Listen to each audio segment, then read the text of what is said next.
Have you ever bothered to search what percentage of 9 to 5 employees are on the Billionaire Forbes list? Okay, the pressure is getting worse. So now you've looked at that list, should we start our businesses when literally 88% of entrepreneurs are the tops when it comes to fund worldwide? So now you're a 9 to 5, stressed by your work. The money you make isn't commensurate. This is my word for you. Don't quit. Don't quit, except you listen to this video from beginning to end. It's a research that's currently ongoing, and some of the results was that 60% of people who eventually make it in the entrepreneur world were at one point constrained in the 9 to 5. So I would say again, every discipline gotten from your 9 to 5 is actually your pivot for a successful business. So if you are currently in 9 to 5, you might want to get your pen and your paper because it's time to get to work. If you're meeting me for the first time, my name is Dr. Magnus, and I am excited because this is what I do for a living.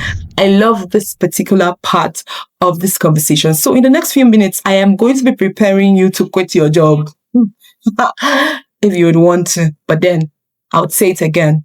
Abrupt quitting is not allowed except where it's a threat to your health, your relationship, as well as your life. Just in case you missed my story, you might want to check this out. Did billionaires ever work 9 to 5? Yes, I'm going to give you a list of some amazing people. A lot of people worked 9 to 5. Jeff Bezos worked at investment firm DHR before starting Amazon. Oprah also worked at a local news as an anchor before starting her own show as well. So a few more people, like founder of Starbucks, who worked at Xerox, and then WhatsApp, and a few more other people. Founder of WhatsApp worked as a cleaner and a tech support. So if you think that it is already so hopeless for you, I think you might want to think again, because it's getting amazingly hopeful. So, if you especially conducted by Harvard's Business Reviews, found out that over 60% of successful entrepreneurs had at least one prior job in a traditional setting. This simply tells you the place of discipline.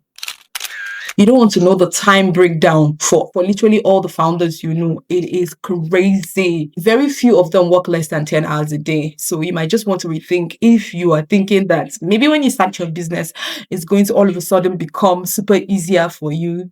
I think it's something you might want to think again. The thing you might want to consider again is stability before taking a big leap. Now I'm going to be discussing 8 things you must do in order to transition effortlessly.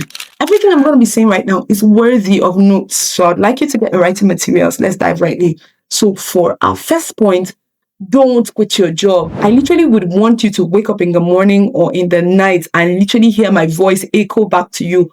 Don't quit your job. Now, this is the reason. A lot of people here, entrepreneurs are making billions. They are winning here and there. And then they hear about social media platforms, which is very sweet and excellent.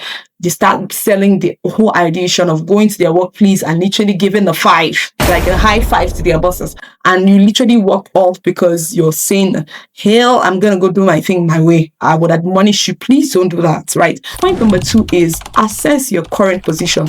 Now, the reason why we always stress this is because when it comes to winning for an entrepreneur, it is solely relational.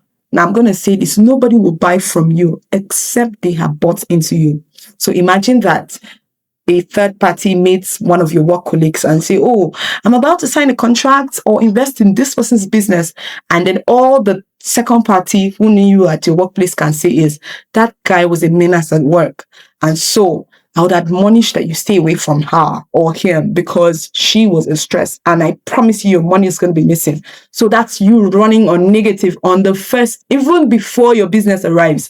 So I'm saying it again.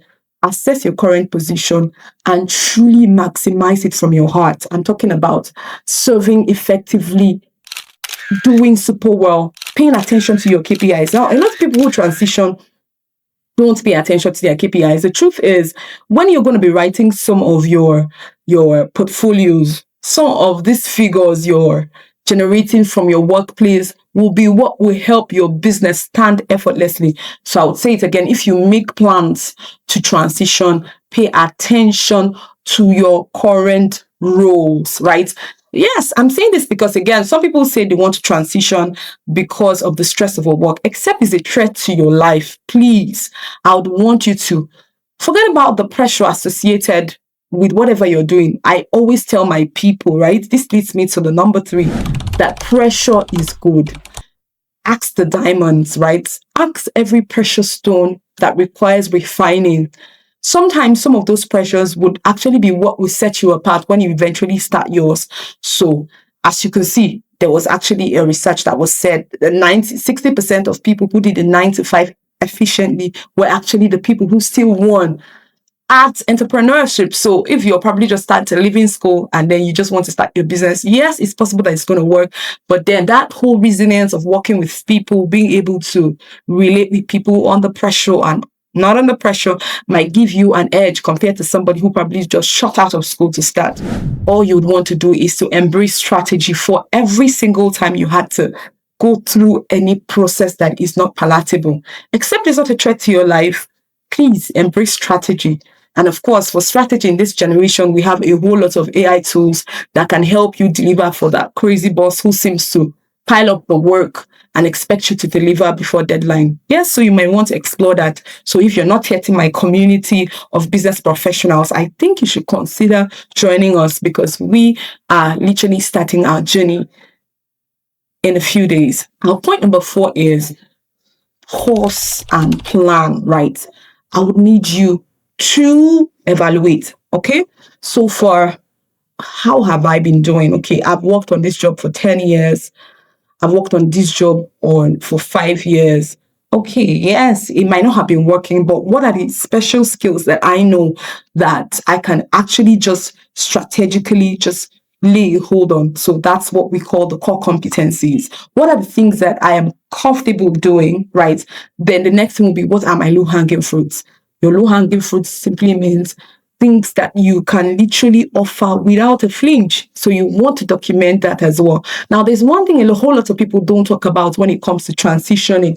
It's called financial audits. A lot of people fail in their businesses because sometimes money can be huge. Of course, I know that a lot of people think that money is usually the most important thing, but unfortunately, it's not. It's being able to craft your journey up until this point that is literally about the most important thing. In my 5th point, I would suggest a financial audit. You need to ask yourself key questions. If you were paid $100,000 every year, the question is, where did they go? Right? How much have I earned so far? Can I account for all the monies that pass through me?